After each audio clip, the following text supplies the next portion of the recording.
Kuah gulai panas yang disiram ibu mertua ke wajahku adalah awal kehancuran mereka.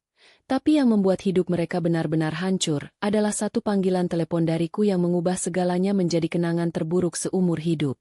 Sebelum kita mulai lebih lanjut, yuk, tekan tombol suka, serta tombol subscribe agar tidak ketinggalan kisah menarik lainnya. Dan jangan lupa absen asal kota Bapak Ibu di kolom komentar. Semoga rezeki kita semua dilancarkan. Kesehatan kita diberkahi, dan keluarga kita selalu harmonis dalam lindungannya. Amin. Udara di rumah mewah itu selalu terasa dingin, bukan karena AC, tapi karena tatapan Bu Ratna yang membeku. Aku, Diandra, sudah 3 tahun menjadi penghuni resmi rumah itu, namun statusku tak pernah lebih dari bayangan yang bertugas melayani. Rumah ini besar, di kawasan elit Surabaya, dibangun dari hasil keringat mendiang mertuaku di bisnis logistik. Tapi kehangatan seolah sudah diangkut semua keluar pelabuhan. Tugas utamaku hari itu, seperti hari-hari sebelumnya, adalah menyajikan masakan yang sempurna. Bu Ratna sangat terobsesi pada makanan, tapi bukan untuk dinikmati, melainkan untuk dijadikan arena pertarungan, dan aku adalah sasarannya. Aku tahu kuah gulai daging sapi yang kumasak hari itu adalah yang terbaik. Bumbu rempahnya kukerjakan dengan sepenuh hati. Dagingnya empuk tanpa perlawanan, dan santannya pas kekentalannya. Diandra si anak yatim piatu yang dianggap tak punya background apa-apa ini ternyata jago masak. Seandainya saja aku membuka warung makan, mungkin aku sudah kaya raya, pikirku sambil terkekeh dalam hati. Nah, momen ringan seperti itulah yang kubutuhkan untuk menghadapi makan malam. Humor adalah pertahanan terakhirku di rumah ini. Danu, suamiku, memasuki ruang makan dengan ponsel menempel di wajahnya, seperti biasa. Dia tak pernah benar-benar ada di sana.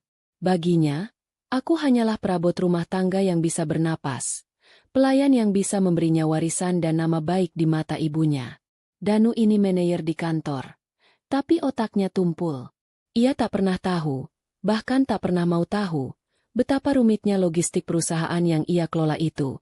Karena semua berjalan berkat koneksi lama ayahnya. Aku pernah mencoba membahas pekerjaan, ia hanya mendengus. Urusan dapur saja, Diandra. Kamu itu cuma bisa masak.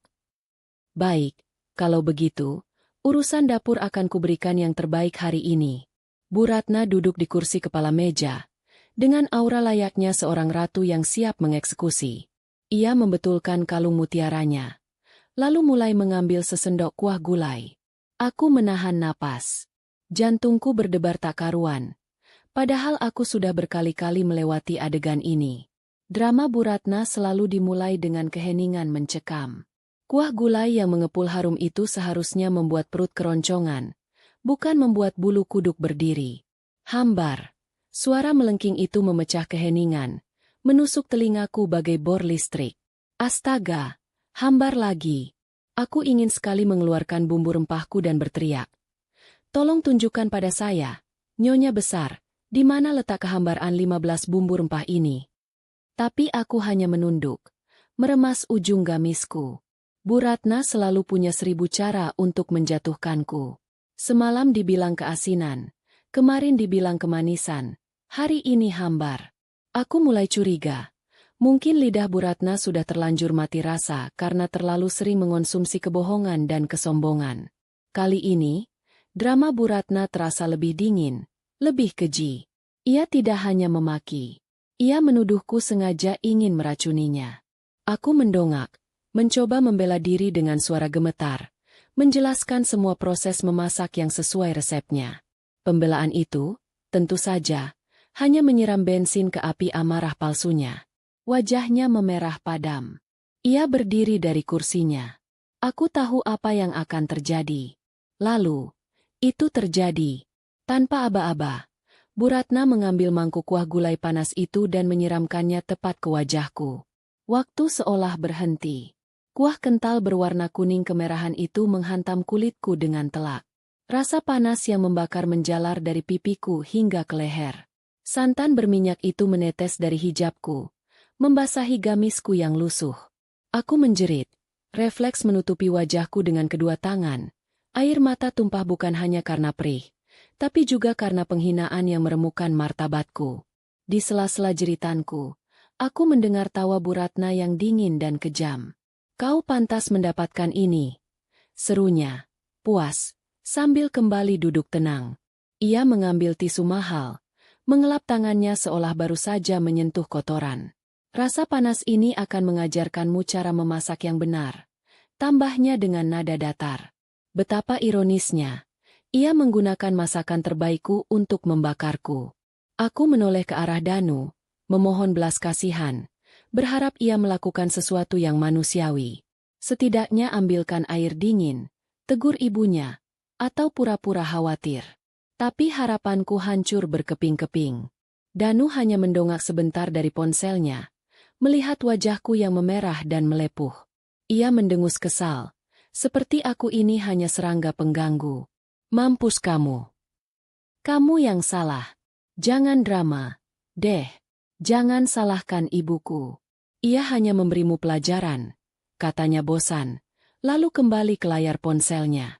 Aku bahkan tak pantas mendapat jeda dari permainannya. Malam itu, di dalam diriku, sesuatu yang berharga mati, digantikan oleh bara yang baru menyala. Itu bukan lagi kesabaran atau harapan, melainkan sebuah rencana dingin yang telah lama kupendam. Aku menurunkan tanganku, membiarkan wajahku yang perih terlihat jelas. Aku menatap mereka berdua bergantian. Tatapan yang kosong namun di kedalamannya ada api yang akan membakar segalanya hingga menjadi abu. Aku tidak mengucapkan sepatah kata pun, tidak membersihkan kekacauan, tidak minta maaf. Aku berbalik badan, berjalan gontai menuju kamar. Aku mengabaikan teriakan Bu Ratna yang menyuruhku mengepel lantai. Di dalam kamar, aku tidak mengemas pakaian. Aku tidak mengambil uang receh. Aku hanya mengambil dompet kecilku dan sebuah ponsel tua yang kusembunyikan di balik lemari. Ponsel yang tak pernah mereka ketahui. Aku berdiri di depan cermin, menatap pantulan wajahku yang rusak. Kulit pipi kananku melepuh parah. Warnanya merah menyala kontras dengan kulitku yang pucat. Aku mengusap luka itu pelan, merasakan denyut nyeri yang justru membuatku semakin sadar. Momen inilah yang kutunggu. Rasa sakit ini adalah katalis. Dengan tangan gemetar, aku menekan tombol panggilan cepat di ponsel rahasia itu.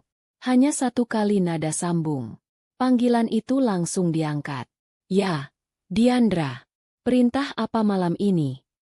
Suara di ujung sana, berat dan hormat, milik Bapak Samudra, kepala manajer aset Ayang mendiang ayahnya. Aku tersenyum tipis di depan cermin. Senyum yang terasa dingin di bibir yang perih. Perintahku singkat, jelas, dan tanpa negosiasi. Aku menyuruhnya menarik semua investasi, membekukan semua aset, dan yang paling penting, buka kotak Pandora sekarang juga. Dan pastikan ini menjadi kenangan terburuk yang tak akan pernah mereka lupakan. Aku menutup telepon. Diandra yang lama telah mati, dan seseorang yang jauh lebih berbahaya telah mengambil alih tubuhnya.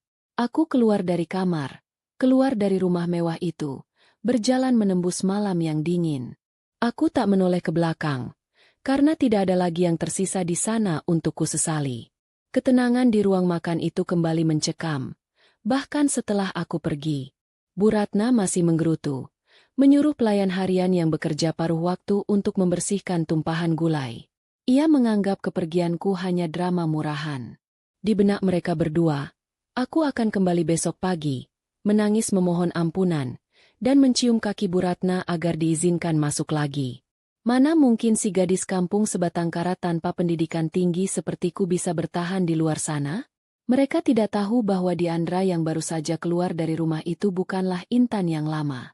Diandra yang itu membawa chip di otaknya. Sebuah rencana yang sudah diatur sejak lama. Mereka menikmati tidur nyenyak di kamar ber-AC, di atas kasur mahal, dengan keyakinan bahwa uang mereka takkan pernah habis. Mereka tidak tahu, di luar sana, mesin penghancur raksasa yang kugerakkan dengan satu panggilan telepon sedang mulai bekerja.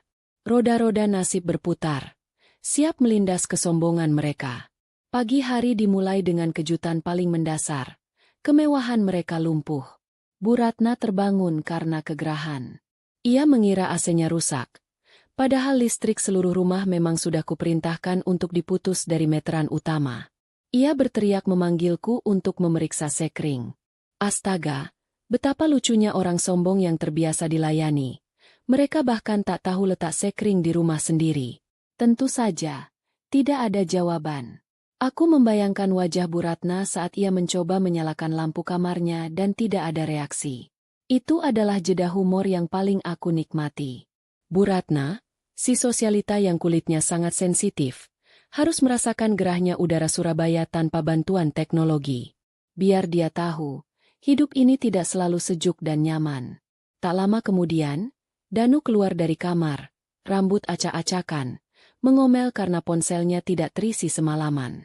Ia mencoba menyalakan keran air di wastafel mewah untuk mencuci muka. Nil, pompa air mati karena listrik padam. Danu mendengus kesal. Mengira ini hanya gangguan teknis biasa dari PLN atau PDAM, sebuah hal remeh yang biasanya ku selesaikan dalam 5 menit. Tapi kini, tak ada lagi Diandra. Danu harus mandi dengan sisa air di bak. Ini adalah penghinaan yang tak bisa dimaafkan bagi Danu. Ia adalah manajer eksekutif di sebuah perusahaan logistik ternama. Tampil rapi adalah harga diri. Ia buru-buru berpakaian, bersiap berangkat ke kantor, tempat di mana ia merasa paling berkuasa, meskipun kekuasaannya hanyalah titipan belaka. Sebelum pergi, ia mencoba memesan sarapan via aplikasi daring, karena tentu saja tidak ada masakan di meja. Saat ia menekan tombol pesan, notifikasi merah muncul, transaksi gagal. Metode pembayaran ditolak. Danu mengernyitkan dahi. Ia mencoba kartu kredit lain yang terdaftar. Hasilnya sama, gagal. Aku yakin ia berpikir sistem bank sedang bermasalah. Sayangnya, bukan sistem bank yang bermasalah, tapi rekening intinya yang sudah kunolkan. Danu akhirnya mengambil kunci mobil dinas mewahnya, berpamitan pada ibunya yang masih sibuk mengomel di teras. Pintu gerbang otomatis yang biasanya terbuka hanya dengan sentuhan kini diam membisu. Tanpa listrik, gerbang besi yang berat itu harus dibuka secara manual. Aku tersenyum membayangkan Danu, si manajer necis, harus bersusah payah mengotori kemeja putihnya dengan debu dan karat besi. Di perjalanan menuju kantor, masalahnya merayap dari hal kecil menjadi mengerikan. Danu memutuskan mampir ke pompa bensin. Ia mengisi penuh tangki mobil Eropanya yang boros. Saat tiba waktunya membayar, ia menyodorkan kartu debit platinumnya dengan gaya angkuh. Petugas kasir menggeleng. Kartu ditolak. Hubungi bank penerbit. Danu mulai panik. 3 kartu kreditnya yang lain juga ditolak. Ia terpaksa mengorek semua uang tunai receh di mobil. Hanya cukup untuk membayar setengah bensin yang terisi. Aku yakin rasa malu yang ia rasakan di tengah antrean mobil yang mengklakson itu jauh lebih panas daripada kuah gulai yang kusajikan. Sesampainya di gedung perkantoran mewah, mimpi buruk Danu berlanjut ke tingkat yang lebih mengerikan. Biasanya ia akan disambut hormat oleh keamanan lobi. Kali ini, 2 petugas keamanan kekar menghadangnya. Mereka tidak tersenyum. Salah satunya memegang sebuah kardus kosong. Danu membentak mereka, menanyakan maksud tindakan tidak sopan ini. Petugas itu hanya menyerahkan sebuah amplop tertutup berlogo perusahaan. Dengan tangan gemetar, Danu membuka amplop itu. Isinya adalah surat pemutusan hubungan kerja sepihak, efektif per hari ini, dengan alasan pelanggaran kode etik berat dan penyalahgunaan fasilitas perusahaan. Danu terbelalak tak percaya. Ia mencoba menerobos, berteriak bahwa ini pasti kekeliruan, bahwa ia ingin bertemu direktur utama. Namun, akses kartu identitasnya sudah tidak berfungsi. Pintu putar otomatis menolaknya masuk. Keributan itu menarik perhatian karyawan lain yang lalu lalang. Mereka berbisik-bisik, menatap Danu dengan tatapan yang beragam. Ada yang kasihan, tapi aku yakin lebih banyak yang terlihat puas melihat si manajer sombong itu jatuh. Petugas keamanan kemudian menyerahkan kunci mobil dinas Danu kepada tim aset yang tiba-tiba muncul. Danu baru sadar, mobil mewah yang ia banggakan itu hanyalah inventaris kantor. Ia berdiri terpaku di trotoar panas, tanpa mobil, tanpa pekerjaan, tanpa akses uang, memegang kardus kosong. Di saat yang sama, di rumah mewah itu, Bu Ratna menghadapi badai yang tak kalah genting. Beberapa pria berjas hitam dengan map tebal datang. Mereka memperkenalkan diri sebagai tim audit eksternal dari perusahaan induk Angkasa Tirta Korporasi. Mereka memberitahu Bu Ratna bahwa rumah yang ditempatinya, beserta segala perabot di dalamnya, sedang dalam status sengketa dan pembekuan aset karena adanya indikasi penggelapan dana yang dilakukan mendiang suaminya. Bu Ratna tertawa histeris, menganggap mereka penipu. Ia mengancam akan menelepon suaminya, yang sedang berobat di luar kota, atau menelepon Danu. Salah satu pria itu, dengan tenang, menyerahkan ponselnya, memperlihatkan berita selancar di televisi digital. Di layar itu, terpampang wajah Danu yang sedang digiring keluar gedung kantor, dengan judul berita besar, skandal korupsi dan nepotisme terbongkar, eksekutif muda dipecat tidak hormat. Lutut Bu Ratna lemas seketika. Dunianya yang sempurna, yang dibangun di atas pondasi kesombongan dan kebohongan, mulai runtuh dalam hitungan jam. Mereka tidak tahu, di ruangan ber-AC yang jauh, aku sedang menyesap teh hangat, menatap layar monitor yang menampilkan rekaman CCTV teras rumah itu. Ini baru awal. Aku tahu, kenangan terburuk bagi mereka baru saja dimulai. Matahari Surabaya semakin tinggi, memanggang halaman rumah mewah yang kini gerbangnya terbuka lebar tanpa penjagaan. Bu Ratna masih terduduk lemas di lantai teras marmer yang dingin. Napasnya memburu, matanya menatap nanar. Tidak ada lagi wibawa ratu yang biasa ia pamerkan di acara arisan sosialita. Yang tersisa hanyalah seorang wanita tua yang ketakutan, menyaksikan benteng pertahanannya diruntuhkan paksa di siang bolong. Para pria berjas hitam bekerja dengan efisiensi yang mengerikan. Mereka tidak membentak, tidak memukul, tapi setiap gerakan mereka mencerminkan otoritas mutlak yang tak bisa dibantah. Mereka mulai menempelkan stiker merah bertuliskan disita pada barang-barang berharga di ruang tamu, televisi layar data raksasa, lukisan antik, hingga guci keramik impor kesayangan Bu Ratna. Aku yakin dia lebih memilih disiram kuah gulai lagi daripada melihat guci kesayangannya disentuh orang asing. Di tengah kekacauan itu, sebuah taksi tua berhenti di depan gerbang. Danu turun dengan wajah kusut dan kemeja yang basah oleh keringat. Ia berlari masuk. Napasnya tersengal, dan amarahnya langsung meledak saat melihat orang asing menyentuh barang-barang di rumahnya. Ia berteriak lantang, mencoba mengusir mereka dengan gaya bos besar yang biasa ia pakai di kantor. Lupa bahwa jabatan itu sudah dicabut darinya pagi ini. Dasar bodoh, pikirku.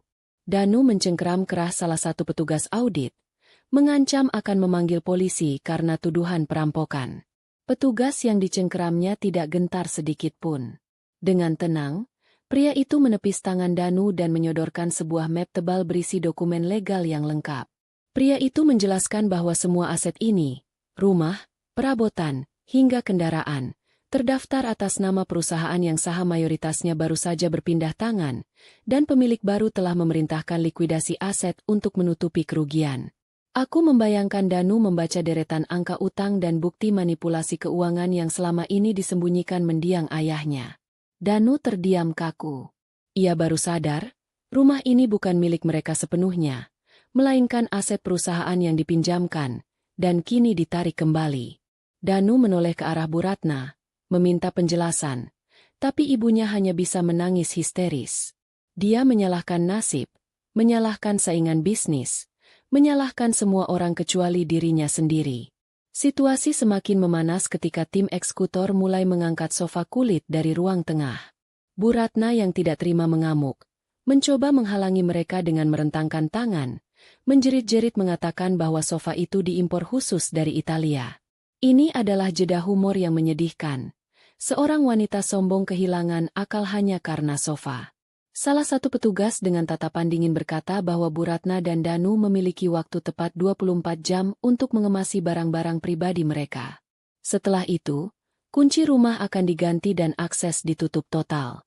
Danu mencoba bernegosiasi, memohon waktu tambahan, bahkan merendahkan harga dirinya dengan meminta belas kasihan. Namun, petugas itu hanya menjawab bahwa instruksi dari pimpinan pusat sangat ketat. Tentu saja. Pimpinan pusatnya adalah aku. Puncaknya adalah ketika Danu mencoba menghubungi ayahnya yang sedang berobat di luar kota untuk meminta bantuan. Setelah puluhan kali mencoba, telepon akhirnya diangkat. Namun, bukan suara ayahnya yang terdengar, melainkan suara seorang perawat rumah sakit. Perawat itu mengabarkan bahwa ayah Danu baru saja mengalami serangan jantung ringan setelah menerima surat somasi dan pemecatan dari Dewan Komisaris pagi tadi. Berita itu menghantam Danu seperti palu godam. Ayahnya sakit, jabatannya hilang, rumahnya disita, dan ibunya kini histeris di lantai. Di tengah kehancuran itu, satu nama tiba-tiba terlintas di benak Danu, Diandra. Dia ingat aku selalu pandai mengatur keuangan rumah tangga yang pas-pasan, yang sering ia berikan kepadaku. Danu berpikir, mungkin aku bisa membantu bicara dengan pemilik perusahaan ini, atau setidaknya aku bisa menjadi tempat mereka menumpang sementara. Sungguh sebuah delusi yang menyedihkan. Pria ini belum sadar bahwa target buruan sebenarnya adalah dia sendiri. Malam itu juga, setelah mengemasi beberapa koper pakaian dengan penerangan lilin karena listrik masih diputus, Danu dan Bu Ratna keluar dari rumah mewah itu. Mereka terpaksa meminjam mobil tua milik Lia, mantan kekasih Danu, yang datang setelah ditelepon berkali-kali. Lia, dengan gaya sok pahlawannya, datang sambil menggerutu. Namun ia tetap datang karena masih berharap bisa mendapatkan keuntungan dari sisa-sisa kekayaan mereka yang ia kira masih ada. Mereka bertiga berdesakan di dalam mobil kecil itu, melaju membelah kemacetan Surabaya menuju alamat kontrakan lamaku yang pernah tertera di biodata pernikahan. Danu yakin aku pasti pulang ke sana, ke tempat asalku yang kumuh. Sesampainya di sebuah gang sempit di pinggiran kota, Danu turun dengan rasa jijik. Bau got dan sampah menyengat hidungnya. Ia mengetuk pintu sebuah rumah petak kecil yang catnya sudah mengelupas. Seorang wanita gemuk dengan daster lusuh membuka pintu, menatap Danu dengan curiga. Saat Danu bertanya tentang Diandra, wanita itu mengerutkan kening. Ia berkata bahwa tidak ada orang bernama Diandra yang tinggal di sana. Danu ngotot, mengatakan bahwa itu adalah alamat KTP istrinya. Wanita itu tertawa sinis, lalu menjelaskan bahwa rumah itu sudah kosong selama 5 tahun sebelum ia tempati.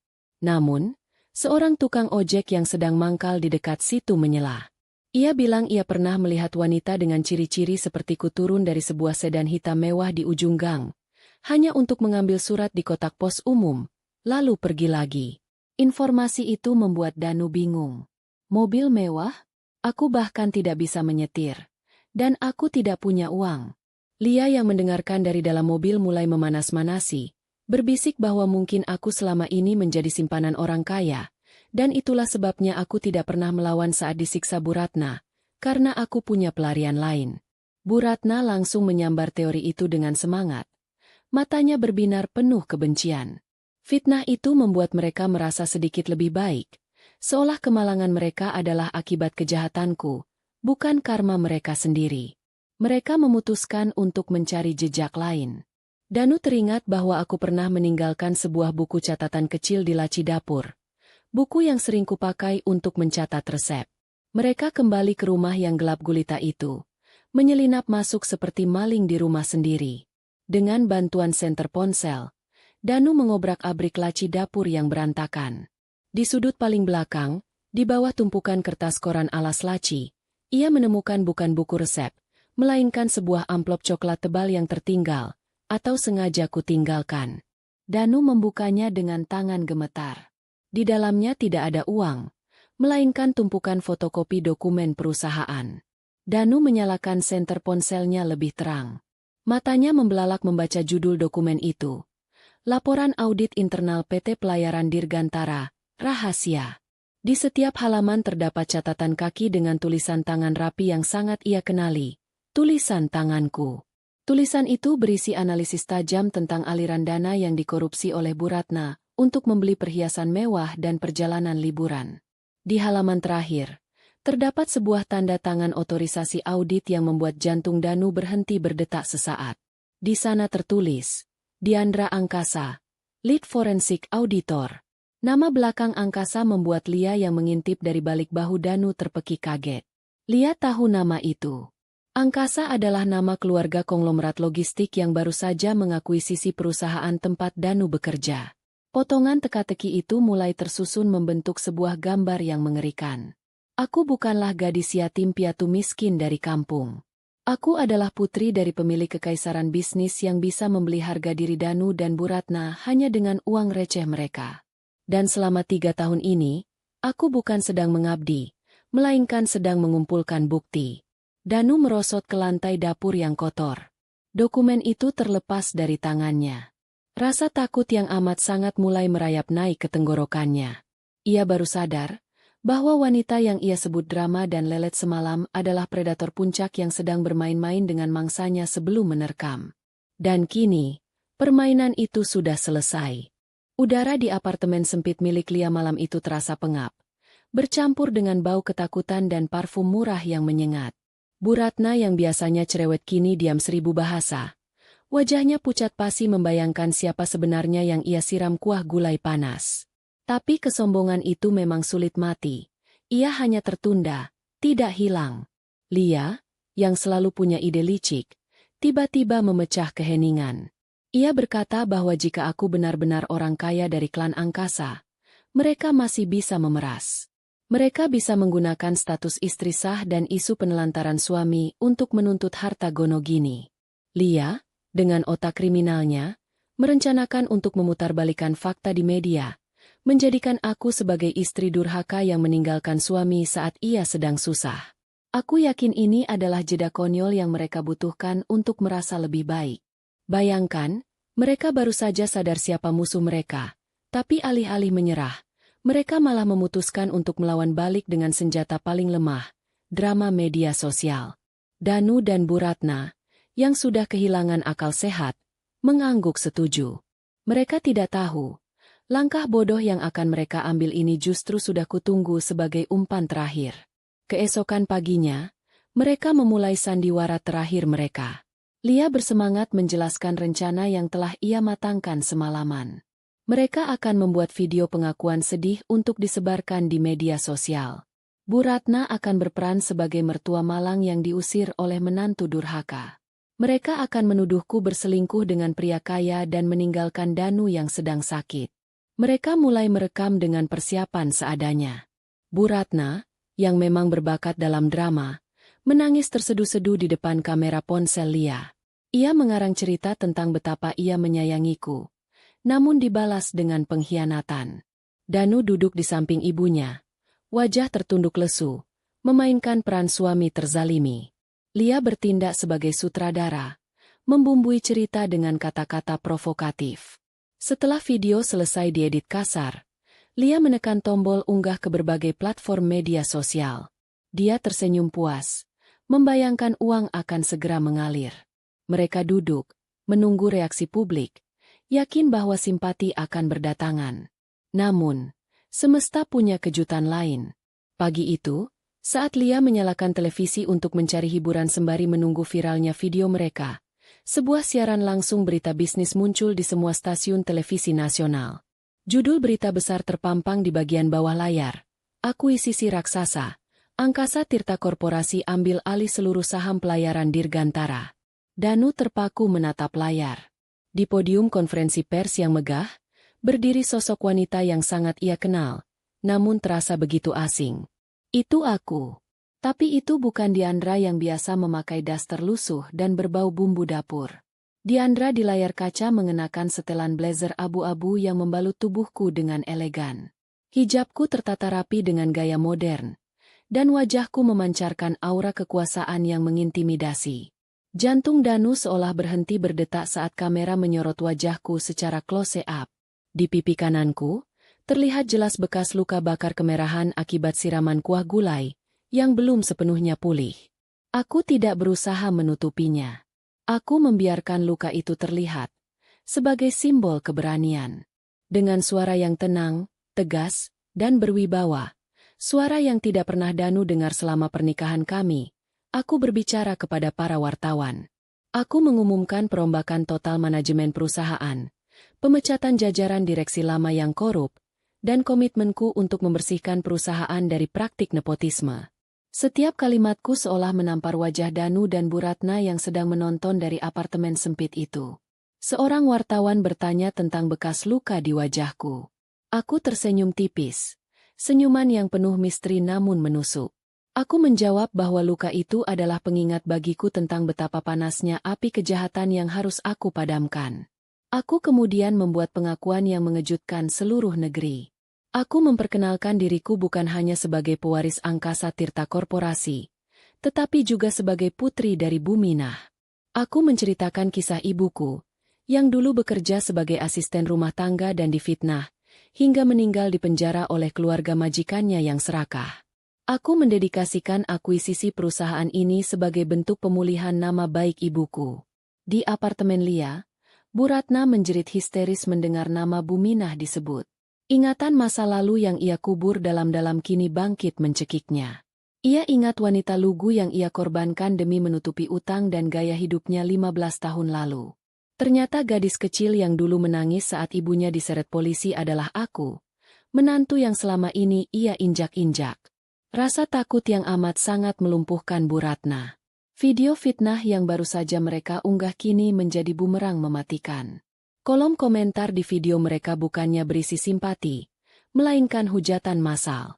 Netizen yang cerdas segera menghubungkan kisahku di TV dengan video drama Bu Ratna. Ribuan komentar mencemooh Danu dan ibunya sebagai keluarga, gulai beracun, dan penjahat kesiangan. Lia panik dan buru-buru menghapus video itu. Tapi jejak digital sudah tersebar. Mereka tidak sedang memeras. Mereka baru saja menggali kuburan mereka sendiri di hadapan jutaan mata. Kepanikan melanda apartemen kecil itu. Lia, yang menyadari bahwa ia telah bersekutu dengan pihak yang kalah telak, mulai menunjukkan watak aslinya. Ia memarahi Danu dan Bu Ratna, menyalahkan mereka karena menyeretnya ke dalam masalah besar dengan keluarga konglomerat angkasa. Lia mengusir mereka. Namun, Bu Ratna bersikeras bahwa mereka harus kembali ke rumah lama mereka. Ia yakin ada beberapa perhiasan emas dan sertifikat tanah warisan leluhur yang ia sembunyikan di brankas rahasia di balik lemari, yang luput dari penyitaan awal. Dengan sisa harapan terakhir itu, Danu dan Bu Ratna nekat kembali ke rumah mewah yang kini sudah bukan milik mereka lagi. Mereka tiba di depan gerbang, saat matahari tepat di atas kepala, membakar aspal. Suasana di depan rumah sangat ramai. Beberapa truk box besar terparkir di halaman. Sebuah papan segel besar berwarna merah tertempel di pagar. Aset dalam penguasaan angkasa Tirta Korporasi. Danu mencoba menerobos masuk, berteriak pada petugas keamanan bahwa ia hanya ingin mengambil barang pribadi ibunya. Namun, petugas yang berbadan tegap itu mendorongnya mundur dengan kasar. Masa toleransi 24 jam sudah habis, kata petugas itu dingin. Semua yang ada di dalam rumah kini resmi menjadi milik perusahaan sebagai ganti rugi kerugian negara. Bu Ratna mengamuk, menjerit-jerit seperti orang kesurupan. Tetangga-tetangga yang dulu sering ia pameri kekayaan kini keluar dari rumah mereka, menonton tontonan gratis itu dengan tatapan mencemooh. Tidak ada yang datang membantu. Danu berlutut di depan gerbang, memohon agar diizinkan masuk sebentar saja untuk membuka brankas. Di tengah keributan itu, sebuah mobil sedan hitam mengkilap jenis Rolls-Royce meluncur pelan mendekati kerumunan. Mesinnya yang halus nyaris tak terdengar. Mobil itu berhenti tepat di depan gerbang. Aura kemewahan dan kekuasaan memancar kuat dari kendaraan itu.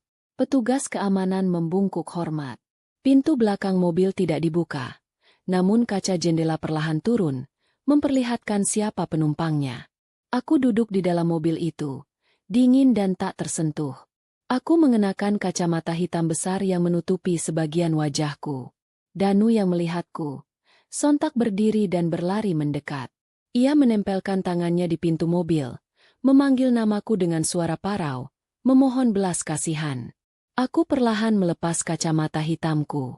Mataku menatap lurus ke arah Danu dan Bu Ratna, tatapan yang kosong tanpa emosi, seperti melihat sampah yang harus dibuang. Tahukah kalian, kataku datar, menunjuk ke arah rumah besar di belakang mereka. Aku membeli sertifikat rumah ini dari bank 3 bulan lalu menggunakan uang pribadiku. Niat awalku, rumah ini akan kuberikan kembali kepada kalian sebagai hadiah ulang tahun pernikahan, sebagai tanda bakti seorang istri dan menantu. Danu ternganga. Penyesalan yang amat sangat menghantam dadanya. Ia baru sadar bahwa ia telah menyanyiakan wanita yang berniat memberinya istana. Bu Ratna gemetar hebat, Menyadari kebodohan fatalnya. Aku melanjutkan kalimatku, bibirku melengkung membentuk senyuman tipis. Senyuman yang sama persis dengan yang diberikan Bu Ratna saat menyiramku kuah gulai semalam. Tapi, kataku pelan namun tajam, kalian lebih memilih gulai panas daripada rumah ini. Jadi, nikmatilah pilihan kalian. Aku menekan tombol di pintu mobil. Kaca jendela perlahan naik kembali, menutup akses, memisahkan dunia kami selamanya. Danu menggedor kaca itu, berteriak histeris, tapi mobil mewahku perlahan melaju pergi. Danu dan Bu Ratna berdiri mematung di pinggir jalan, di bawah terik matahari yang menyengat, benar-benar terusir tanpa membawa apa-apa. Langit Surabaya sore itu berubah menjadi kelabu, seolah turut berduka atas nasib buruk yang menimpa Danu dan Bu Ratna. Setelah diusir secara memalukan dari depan gerbang rumah mereka sendiri olehku, ibu dan anak itu tidak memiliki pilihan lain selain kembali ke apartemen sempit Lia.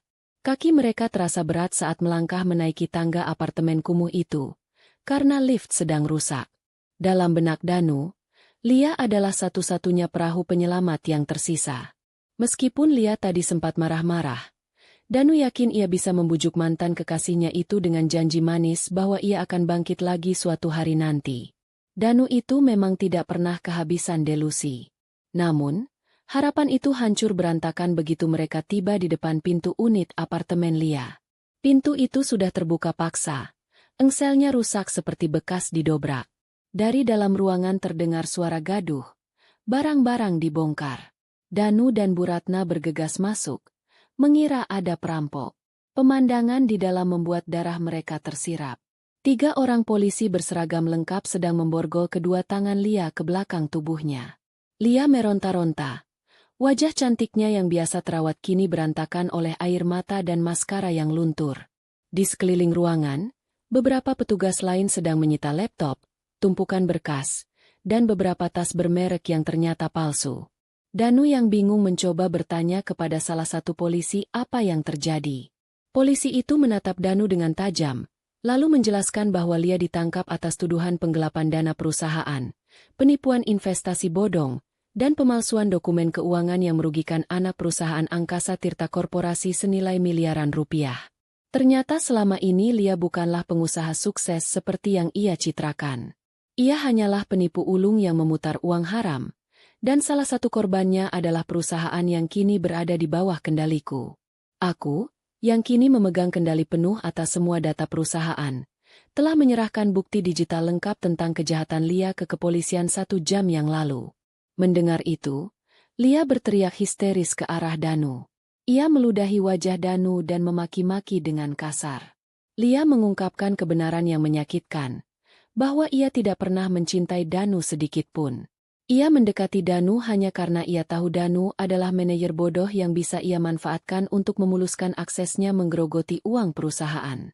Istrimu, Diandra, adalah iblis yang sesungguhnya, teriak Lia lantang. Menurut Lia, aku sudah tahu tentang kejahatan ini sejak lama, tapi sengaja membiarkannya sampai Lia merasa aman, baru kemudian menjebaknya di saat yang paling menyakitkan. Aku tersenyum dalam bayanganku. Tentu saja, aku selalu bermain di langkah terakhir. Polisi mulai menyeret Lia keluar. Saat melewati Bu Ratna yang gemetar ketakutan di pojok ruangan, Lia tertawa sinis seperti orang gila. Ia berkata bahwa Bu Ratna dan dirinya sama saja. Sama-sama wanita serakah yang akhirnya kalah oleh wanita kampung yang mereka hina. Setelah Lia dibawa pergi, polisi memerintahkan Danu dan Bu Ratna untuk segera keluar dari apartemen itu. Tempat kejadian perkara akan disegel dengan garis polisi. Danu mencoba memohon agar diizinkan menginap 1 malam saja, karena hari sudah mulai gelap dan ibunya sedang sakit. Namun, polisi menggeleng tegas. Prosedur hukum tidak mengenal belas kasihan. Diusir untuk kedua kalinya dalam 1 hari benar-benar meruntuhkan mental Danu. Mereka turun ke jalanan aspal yang dingin tanpa membawa apa-apa, kecuali baju yang melekat di badan. Mobil Lia yang mereka pakai tadi pun sudah diderek polisi sebagai barang bukti. Danu meraba saku celananya, hanya menemukan beberapa lembar uang ribuan yang lusuh. Uang itu bahkan tidak cukup untuk membeli nasi bungkus yang layak untuk 2 orang. Malam itu, di bawah jembatan layang yang bising oleh deru kendaraan ibu kota, Mantan manajer eksekutif yang sombong dan nyonya besar yang angkuh itu harus tidur beralaskan koran bekas, ditemani nyamuk dan bau pesing yang menyengat. Mereka merenungi nasib mereka yang berbalik 180 derajat dalam sekejap mata. Aku tahu, hukuman yang kuberikan ini jauh lebih menyakitkan daripada penjara. Penjara hanya membatasi fisik, tapi aku telah memenjarakan jiwa mereka di tengah kekayaan yang mereka dambakan. Mereka kini adalah orang buangan. Hantu kelaparan di tengah kota yang mereka banggakan. Ini baru awal dari neraka mereka. Dan aku, Diandra, baru saja menyelesaikan babak penangkapan para pengkhianat. Sisanya, biar karma yang menyelesaikan. 2 minggu telah berlalu sejak malam pertama mereka menjadi gelandangan, dan kehidupan Danu serta Bu Ratna telah berubah menjadi neraka dunia yang nyata. Wajah mereka yang dulu bersih terawat kini kusam, berminyak, dan menghitam karena debu jalanan. Pakaian mereka yang dulu bermerek kini dekil, bau apek, dan sobek di beberapa bagian. Rasa lapar menjadi teman setia yang menggerogoti perut mereka setiap jam. Tidak ada lagi gulai daging lezat. Tidak ada lagi nasi hangat pulen. Yang ada hanyalah nasi sisa dari warung Tegal yang kadang diberikan karena kasihan, atau roti kedaluarsa yang mereka pungut dari tempat sampah. Demi bertahan hidup, Danu terpaksa membuang jauh-jauh gengsinya. Ia pergi ke pasar induk di pinggiran kota sebelum subuh, menawarkan tenaganya untuk menjadi kuli panggul. Tubuhnya yang tidak pernah terlatih untuk kerja kasar terasa remuk redam saat harus memanggul karung beras seberat 50 kilogram di pundaknya. Tulang punggungnya menjerit kesakitan. Kakinya gemetar menahan beban. Seringkali, mandor pasar akan memukul betisnya dengan rotan dan memaki-makinya dengan kata-kata kasar.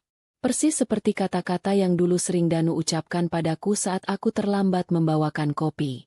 Danu menangis dalam hati, menyadari betapa sakitnya diperlakukan seperti hewan pekerja. Karma datang dengan presisi yang menakutkan. Sementara itu, nasib Bu Ratna tidak kalah menyedihkan. Wanita yang dulu selalu menyuruh pembantu dengan seenaknya itu kini terpaksa menjadi buruh cuci gosok di perkampungan kumuh tempat mereka menumpang tidur di teras toko. Tapi sifat sombong Bu Ratna yang sudah mendarah daging membuatnya sulit bekerja. Ia sering dimarahi oleh majikannya, seorang pemilik warung nasi galak, karena hasil cuciannya tidak bersih atau setrikaannya kurang rapi. Suatu siang, saat Bu Ratna tidak sengaja menumpahkan pemutih ke baju majikannya, wanita itu marah besar. Majikannya melempar baju basah tepat ke wajah Bu Ratna dan mengusirnya tanpa bayaran. Air bekas cucian yang dingin dan kotor membasahi wajah keriput Bu Ratna, mengingatkannya pada sensasi kuah gulai panas yang ia lempar ke wajahku. Ia menuai apa yang ia tabur. Di tengah keputusasaan itu, Danu mendengar kabar dari sesama kuli panggul. Katanya, Angkasa Tirta Korporasi sedang mengadakan acara bakti sosial besar-besaran di kantor pusat mereka, membagikan sembako dan uang tunai untuk kaum duafa. Secercah harapan picik muncul di benak Danu. Danu berpikir, jika ia dan ibunya datang ke sana dengan kondisi menyedihkan seperti ini, aku mungkin akan iba. Atau setidaknya, aku tidak akan tega mempermalukan mereka di depan umum dan akan memberi sedikit uang. Dengan sisa tenaga, Danu memapah Bu Ratna, berjalan kaki berkilo-kilometer menuju gedung pencakar langit milikku yang megah. Sesampainya di sana, antrean ribuan orang sudah mengular. Danu dan Bu Ratna berdesak-desakan. Bau keringat dan debu bercampur aduk. Saat giliran mereka hampir tiba di depan gerbang pembagian, Danu melihatku. Aku berdiri di atas panggung rendah, menyerahkan bingkisan secara simbolis kepada anak yatim. Aku terlihat begitu bercahaya, anggun, dan penuh kasih. Danu berteriak memanggil namaku, mencoba menerobos barisan keamanan. Bu Ratna juga ikut berteriak, memohon belas kasihan. Keributan itu menarik perhatianku. Aku menoleh, melihat dua sosok manusia kumuh yang sedang diseret mundur oleh petugas keamanan. Aku memberikan isyarat tangan agar petugas berhenti sejenak. Aku turun dari panggung dan berjalan mendekati pagar pembatas tempat Danu dan Bu Ratna berdiri. Jantung Danu berdegup kencang, penuh harap. Ia mengira aku akan memeluknya atau memberinya uang. Namun, tatapanku sedingin es di kutub utara. Aku berdiri tepat di hadapan mereka, hanya terpisahkan oleh pagar besi. Aku menatap wajah Bu Ratna yang kotor dan wajah Danu yang penuh harap. Aku tidak memberikan uang, tidak juga sembako. Aku memajukan wajahku sedikit, mendekat ke telinga Danu. Lalu aku berbisik dengan suara yang sangat pelan, namun menusuk hingga ke tulang sumsum. Ingat kembali rasa panas kuah gulai malam itu. Rasa sakit hidup di jalanan yang kalian rasakan sekarang, belum sebanding dengan rasa sakit hati dan fisik yang aku dan ibuku, Bu Minah, rasakan selama belasan tahun akibat fitnah keji keluarga kalian. Setelah membisikkan kalimat itu, aku menegakkan tubuhku kembali. Aku menatap petugas keamanan dan memberikan perintah singkat untuk tidak membiarkan pengemis yang membuat keributan itu masuk ke area acara. Aku berbalik badan, kembali melangkah menuju panggung kemegahanku, tanpa menoleh sedikit pun. Danu dan Bu Ratna ditinggalkan begitu saja. Diusir seperti anjing kurap di hadapan ratusan orang yang menatap mereka dengan jijik. Hari itu, Danu akhirnya menyadari bahwa pintu maaf telah tertutup rapat, digembok oleh kesalahannya sendiri. Di tengah hari yang terik, tiba-tiba 2 orang petugas polisi berseragam coklat mendadak memotong jalur dan berhenti tepat di depan hidung mereka. Kedua petugas itu turun dengan langkah tegap dan wajah keras. Tidak ada sapaan ramah. Salah satu petugas langsung mencengkeram lengan Danu dengan kasar, menariknya berdiri hingga roti berjamur di tangannya jatuh ke selokan yang kotor. Bu Ratna yang renta diseret dengan sedikit lebih halus namun tetap tanpa rasa hormat, dimasukkan ke dalam kursi belakang mobil yang berpendingin udara dingin. Pintu dibanting tertutup, mengunci mereka dalam keheningan yang mencekam. Mereka tidak ditangkap karena gelandangan.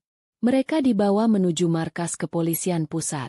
Di sana, mereka tidak dibawa ke ruang tahanan umum. Mereka digiring melewati lorong-lorong berlantai marmer dingin menuju sayap bangunan khusus, ruang interogasi yang sempit. Beberapa menit kemudian, seorang pria parubaya dengan setelan kemeja rapi dan tatapan mata setajam elang melangkah masuk. Ia memperkenalkan dirinya sebagai kepala unit investigasi khusus. Nadanya terdengar seperti seorang hakim yang sudah siap menjatuhkan vonis mati. Penyidik itu tidak basa-basi. Ia menyentuh layar tablet, memutar sebuah video dengan volume maksimal. Suara yang keluar dari tablet itu begitu jernih, menghantam telinga Danu seperti petir. Layar tablet menampilkan rekaman CCTV resolusi tinggi dari ruang makan rumah mewah yang dulu mereka tempati. Sudut pengambilan gambarnya sangat sempurna, memperlihatkan wajah Bu Ratna yang merah padam karena amarah, dan wajahku yang tertunduk takut. Danu menahan napas. Matanya terbelalak melihat adegan yang terjadi beberapa minggu lalu itu diputar ulang di depannya. Ia melihat ibunya, Bu Ratna, berdiri dengan penuh kebencian, mengambil mangkuk gulai yang uapnya masih mengepul panas, dan menyiramkan kuah mendidih itu lurus ke wajahku. Jeritan kesakitan yang terekam di video itu terdengar begitu memilukan. Bagian yang paling menghancurkan bagi Danu adalah ketika kamera menyorot dirinya sendiri. Di layar itu, Danu terlihat acuh tak acuh, hanya melirik sekilas padaku yang sedang melepuh. Lalu kembali menatap ponselnya sambil mengucapkan kalimat yang kini terdengar seperti kutukan abadi. Mampus kamu.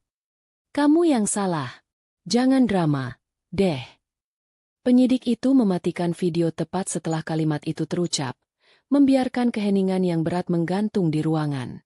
Ia menatap Danu dan Bu Ratna bergantian dengan tatapan jijik yang tidak ditutupi. Penyidik kemudian mulai berbicara dengan suara tenang namun mematikan. Ia menjelaskan bahwa video ini bukan sekadar bukti kekerasan dalam rumah tangga biasa. Video ini adalah kunci pembuka dari apa yang kusebut kotak Pandora. Tim hukum Angkasa Tirta Korporasi telah mengunggah video ini ke platform publik sebagai langkah transparansi hukum, dan dalam hitungan kurang dari 24 jam, video tersebut telah menjadi viral di seluruh pelosok negeri. Jutaan orang telah menonton kekejaman itu. Jutaan orang telah melihat wajah asli Danu dan Bu Ratna. Dan kini, tekanan publik yang luar biasa telah memicu kepolisian untuk membuka kembali berkas-berkas lama yang melibatkan keluarga Danu. Dengan dukungan sumber daya tak terbatas dariku, tim investigasi menemukan benang merah yang mengerikan. Aku bukanlah anak haram yang dibuang. Aku adalah anak dari Bu Minah, asisten rumah tangga yang bekerja di rumah Bu Ratna 15 tahun lalu. Penyidik melanjutkan ceritanya. 15 tahun lalu, Bu Ratna terlibat dalam penggelapan uang perusahaan suaminya sendiri untuk membiayai gaya hidup sosialitanya yang boros. Ketika audit mulai mencium ketidakberesan, Bu Ratna membutuhkan kambing hitam. Dengan keji, ia merekayasa bukti, menaruh perhiasan dan uang tunai di tas Bu Minah, lalu menuduh pembantu yang setia itu sebagai pencuri. Bu Minah diseret ke penjara tanpa pembelaan. Di sanalah, dalam dinginnya sel tahanan yang lembab, Bu Minah meninggal dunia. Pernikahanku dengan Danu bukanlah sebuah kebetulan. Itu adalah misi infiltrasi yang dirancang dengan kesabaran tingkat tinggi selama bertahun-tahun. Aku masuk ke dalam kandang singa, menyamar menjadi domba penurut, membiarkan diriku dihina dan diinjak-injak hanya untuk mengumpulkan bukti forensik dari dalam rumah itu sendiri. Setiap lembar dokumen yang Danu bawa pulang, setiap percakapan telepon Bu Ratna, semuanya dicatat dan direkam olehku. Dan puncaknya adalah kejadian gulai itu. Aku tahu persis tabiat Bu Ratna. Aku sengaja memancing emosinya malam itu, mengorbankan wajah cantikku disiram kuah panas demi mendapatkan bukti fisik yang tak terbantahkan untuk menjerat Bu Ratna dengan pasal penganiayaan berat berencana. Inilah balasan karmanya. Danu dan Bu Ratna baru saja menerima hukuman terbaik, pengungkapan kebenaran. Mendengar penjabaran yang mengerikan itu, tubuh Bu Ratna mulai gemetar hebat. Wajahnya pucat pasi seperti mayat. Kenyataan bahwa gadis yang selama ini ia siksa adalah anak dari wanita yang ia bunuh secara tidak langsung menghantam kewarasannya. Bu Ratna tidak merasa bersalah. Tidak, ia hanya merasa takut. Takut pada karma yang datang dalam bentuk yang begitu rapi dan terencana. Napas Bu Ratna mulai tersengal-sengal. Matanya melotot lebar menatap layar tablet yang kini gelap. Tiba-tiba, ia memegangi dada kirinya. Mulutnya terbuka ingin berteriak. Namun tidak ada suara yang keluar. Wajah sebelah kirinya perlahan merot turun. Matanya terkunci dalam tatapan kosong. Tubuhnya kejang sesaat sebelum akhirnya terkulai lemas jatuh dari kursi ke lantai beton yang dingin. Danu berteriak memanggil ibunya. Namun tubuh kaku itu tidak merespons. Tim medis kepolisian segera berhamburan masuk, melakukan pertolongan pertama. Namun, kerusakan sudah terjadi. Tekanan darah yang melonjak drastis akibat syok ketakutan telah memecahkan pembuluh darah di otak Bu Ratna. Ia terkena stroke berat. Di tengah kekacauan itu, Danu hanya bisa berdiri mematung di pojok ruangan, menyaksikan ibunya, satu-satunya sekutunya dalam kejahatan ini, kini berubah menjadi seonggok daging tak berdaya. Ia melihat wajah ibunya yang dulu angkuh dan selalu mencemooh orang lain, kini lumpuh total. Air liur menetes tanpa kendali dari sudut bibirnya yang miring. Itu adalah pemandangan yang jauh lebih mengerikan daripada penjara manapun. Setelah Bu Ratna dilarikan ke rumah sakit tahanan, Danu kembali diinterogasi. Karena bukti video lebih memberatkan ibunya sebagai pelaku utama penganiayaan fisik, dan Danu hanya melakukan pembiaran, meskipun secara moral ia sangat bersalah, polisi tidak bisa menahannya lebih lama tanpa surat perintah penahanan lanjutan yang masih diproses jaksa. Danu dibebaskan sementara dengan status wajib lapor dan sebagai saksi mahkota. Saat penyidik itu menyuruhnya pergi, ia memberikan peringatan terakhir. Nadanya dingin dan penuh makna. Di luar sana jauh lebih kejam daripada di dalam sel ini. Danu, masyarakat sudah melihat wajah aslimu. Jangan harap ada tempat bagimu untuk bersembunyi. Peringatan itu terbukti benar begitu Danu melangkah keluar dari gerbang kantor polisi. Hari sudah sore, dan berita penangkapan mereka ternyata sudah disiarkan secara langsung oleh media. Di depan gerbang, kerumunan wartawan dan warga yang marah sudah menunggu. Begitu mereka melihat sosok Danu keluar, teriakan cemoohan meledak seperti paduan suara kebencian. Kilatan lampu kamera membutakan matanya. Botol air mineral bekas, sisa makanan, hingga telur busuk melayang di udara, menghantam tubuh dan wajah Danu. Ia mencoba menutupi kepalanya dengan tangan, berlari menerobos kerumunan seperti tikus got yang ketahuan mencuri. Itu dia suami durhaka, teriak seorang ibu-ibu sambil meludah ke arahnya. Manusia tidak punya hati, seru yang lain. Siksa saja dia seperti dia menyiksa istrinya. Danu berlari sekuat tenaga, napasnya memburu. Air mata bercampur keringat dan pecahan telur busuk membasahi wajahnya. Ia tidak punya uang, tidak punya rumah, dan kini tidak punya nama baik. Wajahnya telah menjadi simbol kekejaman domestik di seluruh negeri. Tidak akan ada perusahaan yang mau mempekerjakannya. Tidak ada pemilik kontrakan yang mau menampungnya. Aku tidak hanya mengambil hartanya. Aku telah mencabut hak sosialnya sebagai manusia. Aku membiarkannya hidup, tapi dalam kematian sosial yang sempurna.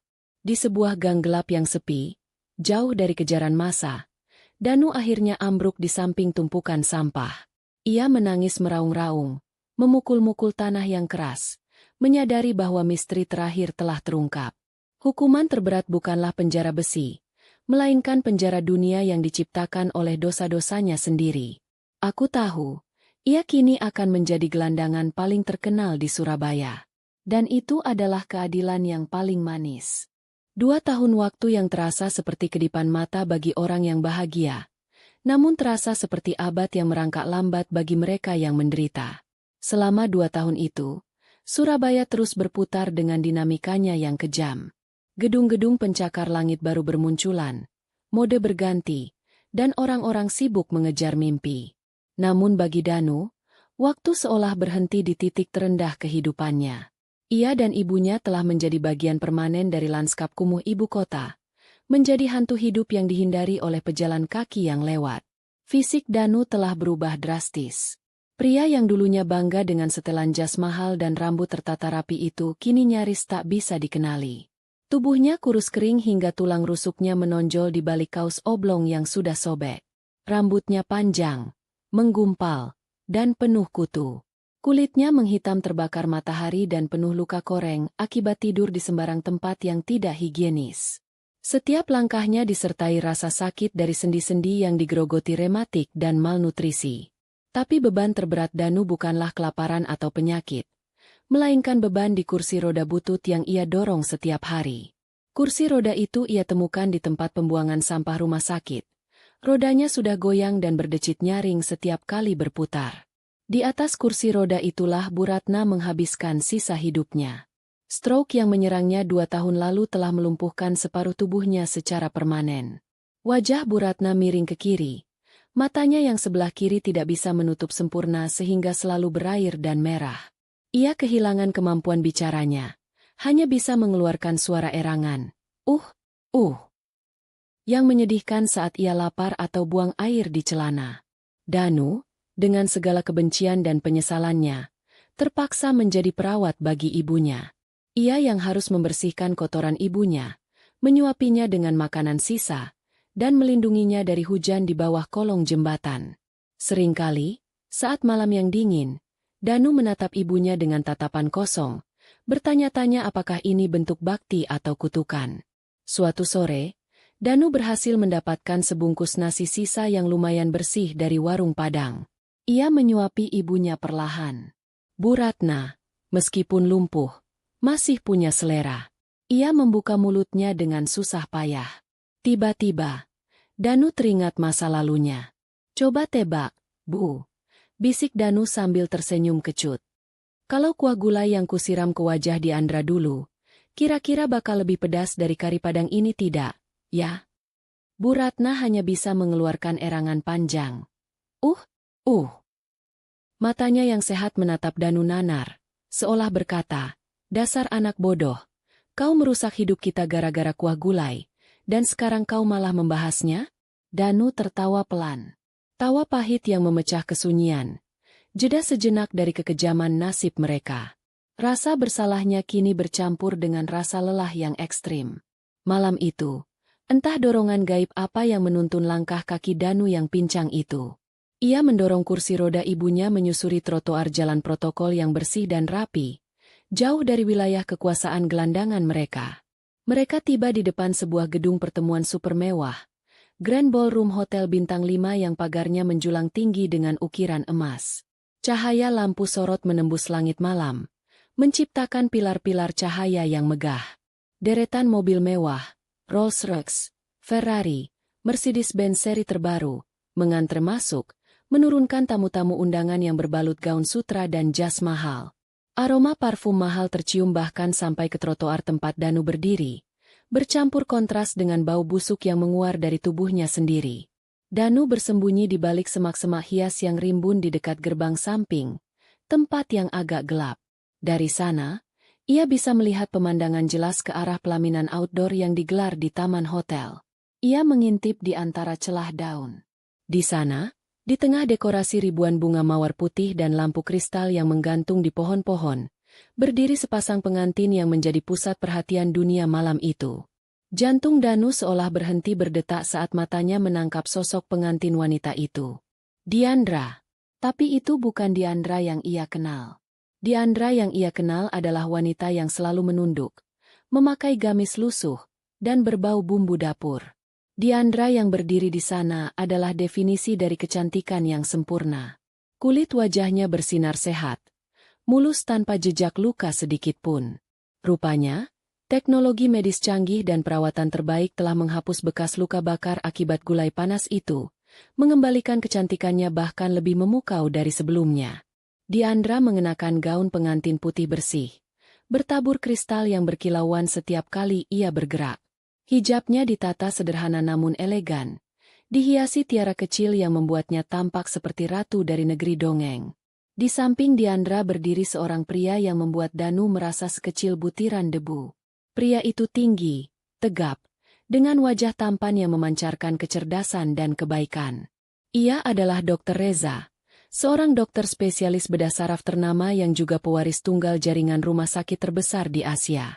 Dr. Reza memandang Diandra, bukan sebagai pelayan, bukan sebagai objek, melainkan sebagai belahan jiwa yang harus dijaga.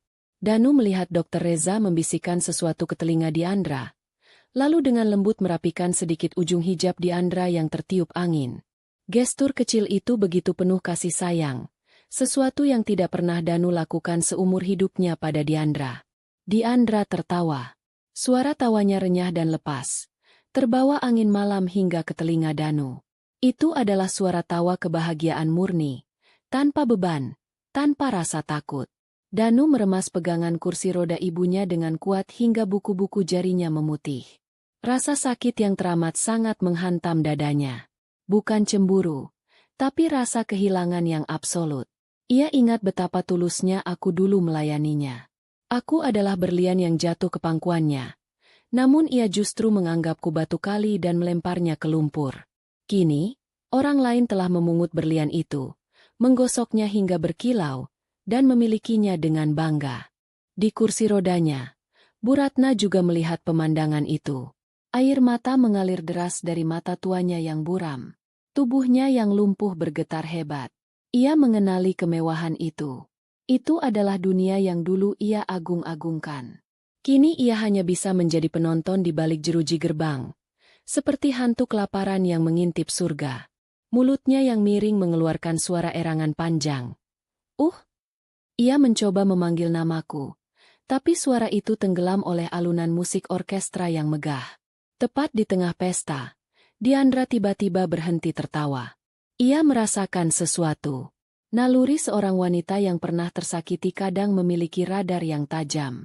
Ia menoleh perlahan ke arah gerbang samping yang gelap. Matanya menyapu kegelapan di balik semak-semak. Jarak mereka mungkin 50 meter. Namun bagi Danu, jarak itu terasa nol. Tatapan mata Diandra seolah menembus kegelapan dan langsung mengunci mata Danu yang cekung. Waktu membeku. Danu menahan napas. Tubuhnya kaku. Dalam detik-detik yang terasa seperti selamanya itu, Danu berharap melihat sesuatu di mata Diandra. Amarah, kebencian, dendam, atau mungkin sedikit rasa kasihan. Jika marah, berarti aku masih peduli. Jika benci, berarti Danu masih memiliki tempat di ingatanku. Namun, harapan Danu hancur berkeping-keping. Tatapan Diandra benar-benar kosong, datar. Seperti seseorang yang melihat sebuah tembok kosong atau tong sampah di pinggir jalan. Tidak ada emosi sedikit pun.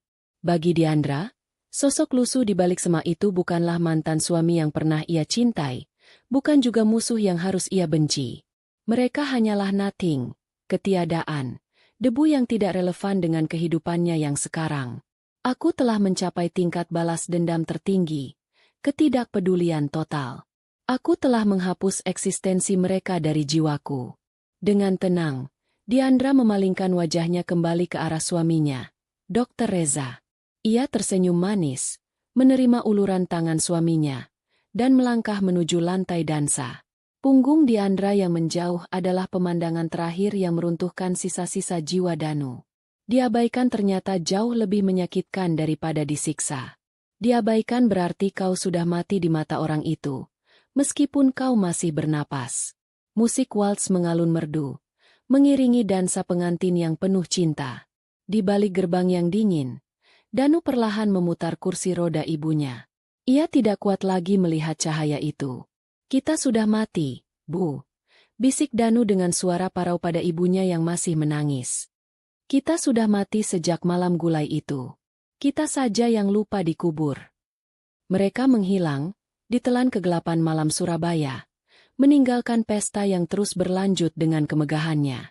Diandra berdansa dengan bahagia, sama sekali tidak mengingat, dan tidak akan pernah mengingat, bahwa di luar sana ada dua hantu masa lalu yang sedang berjalan menuju neraka penyesalan tanpa ujung. Itulah kenangan terburuk yang sesungguhnya. Kesadaran bahwa kau telah membuang surga demi neraka, dan pintu surga itu kini telah terkunci selamanya di depan matamu sendiri. Mereka menghilang, ditelan kegelapan malam Surabaya. Namun kegelapan itu terasa lebih kejam daripada sel penjara. Danu mendorong kursi roda Bu Ratna menjauh dari gemerlap pesta. Pikirannya kosong, energinya habis. Tatapan Diandra, yang tidak menunjukkan emosi apapun, adalah hukuman yang jauh lebih efektif daripada makian atau pukulan. Diandra telah memenangkan permainan ini bukan dengan balas dendam, tetapi dengan melenyapkan eksistensi mereka dari ingatannya. Dia bahkan tidak benci. Bisik Danu pada dirinya sendiri, suaranya parau. Bu Ratna, yang lumpuh dan hanya bisa merespons dengan erangan, tidak bisa memberinya simpati. Bahkan, erangan Bu Ratna terdengar seperti kritikan yang tersisa dari masa lalu. Dua hantu itu kini terperangkap di kota pahlawan yang riuh. Mereka bukan lagi mantan eksekutif atau nyonya besar. Mereka adalah sampah masyarakat. Pariah yang fotonya viral sebagai simbol kekejaman domestik. Tidak ada lagi yang sudi menampung mereka. Bahkan pemilik warung kecil pun mengusir mereka. Rasa malu itu kini menjadi makanan sehari-hari, menggantikan makanan mewah yang dulu mereka cemooh. Aku kadang bertanya-tanya, bagaimana Danu bisa bertahan tanpa membunuh dirinya sendiri? Mungkin karena ia harus merawat ibunya. Kursi roda butut itu, yang ia dorong kemana-mana, adalah pengekang dan penebus dosa baginya. Setiap goyangan kursi roda, setiap erangan Bu Ratna, adalah pengingat konstan akan kebodohannya. Suatu pagi, Danu mencoba mengemis di perempatan lampu merah, memaksakan diri tersenyum memelas. Ini adalah puncak ironi. Pria yang dulu menginjak-injak orang kini harus menengadahkan tangan. Seorang pengendara motor tiba-tiba berhenti. Danu girang. Tapi pengendara itu, yang ternyata mengenali wajah Danu dari berita viral, bukannya memberi uang, malah membuka helmnya dan meludahi wajah Danu. Keluarga gulai beracun. Mampus kau. Teriaknya sebelum tancap gas. Danu kembali ambruk. Air mata bercampur ludah dan debu. Humor terbaik yang kutawarkan pada cerita ini adalah menyaksikan sang antagonis utama diperlakukan sebagai badut jalanan oleh masyarakat yang haus keadilan. Masyarakat tidak membutuhkan proses hukum yang rumit. Mereka hanya butuh pelampiasan. Dan Danu adalah sasaran empuknya. Danu harus menjadi kuli panggul lagi di pasar untuk mendapatkan uang receh. Ia bekerja keras seperti binatang, tubuhnya remuk, hanya demi membeli bubur sisa untuk Bu Ratna. Suatu malam, ia tidur di emperan toko yang sepi. Angin malam dingin menusuk tulang. Ia melihat ke atas, ke langit-langit, dan teringat saat ia mengusirku dulu. Ia tidak hanya mengusirku dari rumah, ia mengusirku dari hatinya, dan kini hatinya kosong. Tiba-tiba, Bu Ratna mengeluarkan erangan yang berbeda, lebih mendesak. Danu panik. Ia tahu ibunya butuh buang air. Dengan susah payah, ia menggendong Bu Ratna ke gang sempit. Setelah membersihkan ibunya, Danu menatap wajah Bu Ratna yang miring. Dulu ibu menuduhku drama saat aku kesakitan. Bisik Danu, suaranya penuh keputusasaan. Kini, Ibu bahkan tidak bisa drama lagi. Bu Ratna menatapnya dengan mata yang tidak bisa menutup sempurna. Sebuah tatapan yang entah marah atau menyesal. Di sisi lain kota, aku menikmati kehidupanku yang baru. Pernikahanku dengan Dr. Reza adalah awal yang indah. Kami sering berbicara tentang bagaimana kami akan menggunakan sumber daya angkasa Tirta untuk membantu yayasan sosial dan membangun rumah sakit. Dr. Reza adalah pria baik, penuh kasih sayang, kebalikan total dari Danu. Ia mencintaiku, menerima bekas luka fisikku sebagai sejarah yang membentukku, bukan sebagai aib. Tapi kadang, malam-malam sepi, saat Dr. Reza sudah tertidur, aku melihat wajahku di cermin. Aku menyentuh bekas luka yang kini hampir hilang. Aku tidak merasakan kebencian. Aku hanya merasakan kepuasan yang dingin. Aku tidak ingin mereka mati cepat. Itu terlalu mudah. Aku ingin mereka hidup lama, sehat secara fisik, namun mati secara sosial dan finansial, terperangkap dalam kemiskinan dan ketidakberdayaan yang dulu mereka timpakan padaku. Itu adalah keadilan sejati, merasakan setiap detik penderitaan yang mereka ciptakan. Suatu hari, aku mendapat laporan dari tim auditku. Danu terlihat semakin kurus, dan Bu Ratna semakin lemah. Aku tidak memberi perintah apa-apa. Biarkan saja. Aku hanya memastikan satu hal. Mereka tidak boleh mati, tapi mereka tidak boleh bahagia. Danu terus mendorong kursi roda ibunya di jalanan Surabaya. Sebuah monumen bergerak atas kebodohan dan kesombongan. Mereka menjadi pengingat yang menyedihkan bagi siapapun yang melihatnya. Hukuman sejati datang dari karma yang dirancang dengan sempurna. Mereka kini adalah hantu, berkeliaran di kota yang gemerlap, selamanya terpisah oleh jurang kemewahan dan ketidakpedulian yang tak terjangkau. Pesta pernikahan itu adalah pemandangan yang takkan pernah bisa dihapus dari benak Danu. Cahaya kristal, aroma bunga, dan tawa renyah yang mengalun dari bibirku, semuanya menjadi siksaan audiovisual bagi mereka.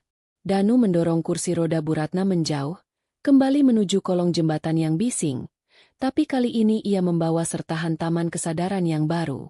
Bu Ratna mengeluarkan erangan panjang. Sebuah suara yang terdengar seperti tangisan penyesalan yang tertahan. Danu menghentikan kursi rodanya di bawah lampu jalan yang redup. Ia mengeluarkan sepotong kecil roti sisa yang ia sembunyikan di saku celana dan menyuapi ibunya. "Kenapa, Bu?" bisik Danu pelan. Matanya menatap nanar wajah ibunya yang lumpuh. "Kenapa dulu kita begitu bodoh?" Danu mengingat kembali saat aku menatapnya dari dalam mobil Rolls-Royce malam itu. Tatapan kosong itu. Aku tidak mengancam, tidak menghina. Aku hanya melihat mereka. Dan di mata itu, Danu sadar, ia tidak melihat mantan istri. Ia melihat udara kosong. Aku telah mencapai tingkat kemenangan tertinggi, penghapusan total. Aku tidak hanya mengambil harta mereka, aku mengambil relevansi mereka. Sementara itu, di dalam Grand Ballroom, pesta mencapai puncaknya. Aku berdansa pelan dengan Dr. Reza, suamiku. Dia memelukku erat, berbisik bahwa aku adalah wanita paling kuat yang pernah ia temui. Aku tersenyum. Bekas luka gulai yang dulu merah menyala di pipiku kini telah sepenuhnya hilang, berkat perawatan terbaik yang bisa kubeli. Tapi aku tahu, bekas luka itu tetap ada. Bukan di kulit, tapi di ingatanku, sebagai kompas moral. Itu adalah pengingat bahwa kekuasaan, jika disalahgunakan, akan menghasilkan kehancuran yang total. Aku mengarahkan pandangan keluar jendela besar, ke arah jalanan kota yang ramai. Aku tahu Danu dan Bu Ratna ada di sana, di suatu tempat dalam kegelapan. Aku tidak lagi merasakan amarah, hanya simpati yang dingin. Simpati bahwa mereka melewatkan kesempatan emas demi kesombongan yang tak berarti. Pernikahanku dengan Dr. Reza adalah simbol penutup total dari babak gelap hidupku. Ayahku, yang berdiri di sana sebagai wali, tersenyum bangga.